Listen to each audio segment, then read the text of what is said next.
Bakit ka kinakabahan kapag tahimik ang lahat, ang adiksyon sa kaguluhan? Naranasan mo na ba to? Pagkatapos ng mahabang panahon ng stress, sa wakas, nakuha mo na ang katahimikang hinahangad mo. Walang deadline, walang away, walang problema. Pero imbes na gumaan ang loob mo, bigla kang kinabahan. Pakiramdam mo, may masamang mangyayari. Bigla kang nag-overthink o baka naghanap ka ng away sa taong mahal mo para lang may maramdaman. Bakit ang hirap manahimik kapag maayos ang lahat? Hindi ka sira. At hindi mo rin sinasadya na sirain ang sarili mong saya. Ang totoo, ang isip mo ay nasanay na sa gulo, kaya ang kapayapaan ay mukhang panganib.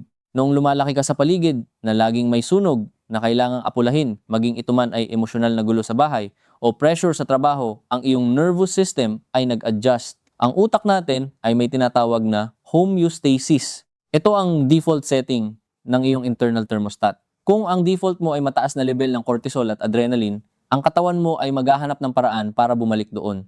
Para sa utak mo, ang katahimikan ay parang the silence before the storm. Dahil sa predictive processing, sinusubukan ng utak mong hulaan ang susunod na sakuna para hindi ka mabigla. Mas kampante ang isip mo sa pamilyar na gulo kaysa sa hindi pamilyar na katahimikan. Narito ang 3 paraan para ituro sa iyong utak na ligtas ang maging payapa.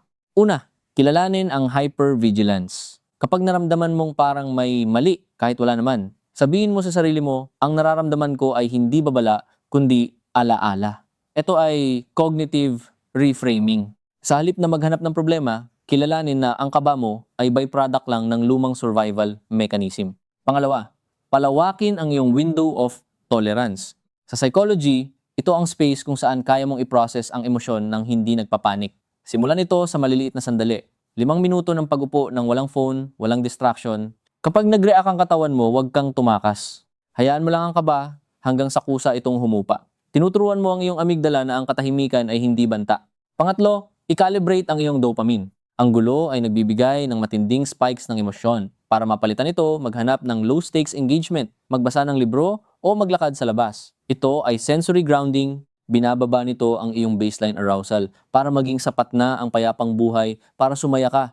Isipin mo ang sarili mo na parang isang sundalo na nakauwi na mula sa giyera. Sanay ka sa ingay ng putukan kaya ang huni ng mga ibon ay nakakabigla pero wala ka na sa labanan.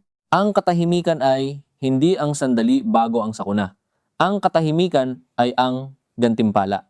Hayaang masanay ang iyong sistema na ang pinakaligtas na lugar ay ang kasalukuyan kung saan walang kailangang ayusin at sapat na ang ikaw lang. Huminga ka. Ligtas ka na sa katahimikan.